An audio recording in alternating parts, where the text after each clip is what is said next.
एक मोठी गोष्ट केली मामा की मनोज म्हात्रे हत्या प्रकरणामध्ये यांचा हात असू शकतो नाही, असू शकतो नाही. मी एकदम जबाबदारीने बोलतो. तो जेव्हा म्हणजे खून झाला मनोज म्हात्रे साहेबांचा, त्यावेळेस त्या गुन्हेगाराशी अनेक वेळा कॉल हे सुमित पाटलांचे आहेत. त्याची पुन्हा एकदा चौकशी मी लावणारच आहे. आणि मी आता त्यांची भेट घेतलेली आहे. आता मी DCP साहेबांची देखील त्या संदर्भात भेट घेणार आहे आणि नक्की त्याच्यावर काय कारवाई झालेली आहे. कारण ह्या जरी आत्ताच्या 2 घटना असल्या तरी अशा अनेक घटना ज्यांचे गुन्हे देखील दाखल झाले नाही. कारण ते केंद्रीय मंत्री असल्यामुळं कपिल पाटील किंवा त्यांचा पुतण्या सुमित पाटील यांनी अशा अनेक कार्यकर्त्यांना घरातून उचलून नेणे, कार्यालयात मारहाण करणे, या घटना देखील या अगोदर अनेक झालेल्या आहेत. परंतु भीतीपोटी अनेक वेळा कोणीही त्यांच्या विरोधात तक्रार दाखल केलेली नाही. परंतु आत्ता जी घटना घडलेली आहे याची नक्कीच दखल घेतली जाईल. आणि आजच्या घडीला मी कपिल पाटील, सुमित पाटील यांना स्पष्ट सांगू इच्छितो, तुमची हार नक्की आहे, परंतु अशा प्रकारचं वर्तन करू नका. अगोदर तुम्ही अनेक वेळा, मला माहीत आहे प्रत्यक्ष हे लोक नसले तरी अप्रत्यक्ष यांचा हात असतो.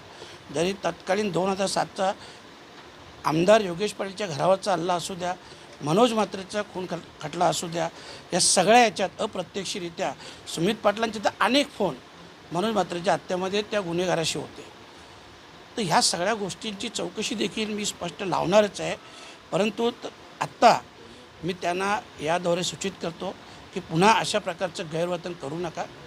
कारण शेवटी समाज जरी किती गरीब असले, काहीही असला, तर प्रत्येक गोष्टीला एक मर्यादा असतो. एक दिवशी या सगळ्या मर्यादा तुटतात आणि आज लोकांनी तुम्हाला उत्तर दिलं नसलं तर भविष्यात हीच जनता तुम्हाला उत्तर देईल. आणि म्हणून अशा प्रकारचं कृत्य करू नका. एक मोठी गोष्ट केली मामा की मनोज म्हात्रे हत्या प्रकरणामध्ये यांचा हात असू शकतो नाही, असू शकतो नाही. मी एकदम जबाबदारीने बोलतो. तो जेव्हा खून झाला मनोज म्हात्रे साहेबांचा, त्यावेळेस त्या गुन्हेगाराशी अनेक वेळा कॉल हे सुमित पाटलांचे आहेत. त्याची पुन्हा एकदा चौकशी मी लावणारच आहे, ही तुम्हाला सांगतो. आणि त्या बाबतीत जो असेल तो सोक्षमोक्ष होऊन जाईल. आणि माझा पोलीस दलावर पूर्ण विश्वास आहे का पोलीस दल हे सगळं काम चोखपणे करतील. आपण पाहिलं असेल, खास करून तर जी आता लोकसभेची निवडणूक झाली भिवंडी, त्या सगळ्या पोलीस दलाला मी मनापासून धन्यवाद देतो की त्यांनी खूप चांगलं आणि चोखपणे त्यांचं काम बजावलं.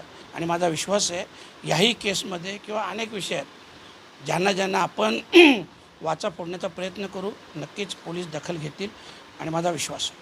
NSIT एजुकेशन सेंटर में 10वीं और 12वीं के ट्यूशन के लिए एडमिशन की शुरुआत हो चुकी है। आपको बता दें कि NSIT एजुकेशन सेंटर शहर की काफी पसंदीदा क्लासेस में से एक है। NSIT एजुकेशन सेंटर जिसका रिजल्ट हमेशा 100% रहा है। पिछले साल भिवंडी शहर की 4 बड़ी स्कूलों के टॉपर्स के बच्चे इसी कोचिंग क्लासेस के थे। NSIT एजुकेशन सेंटर में कंप्यूटर के कई अलग अलग कोर्स भी सिखाए जाते हैं। इस कोचिंग क्लासेस में कमजोर बच्चों को अलग से पढ़ाया जाता है।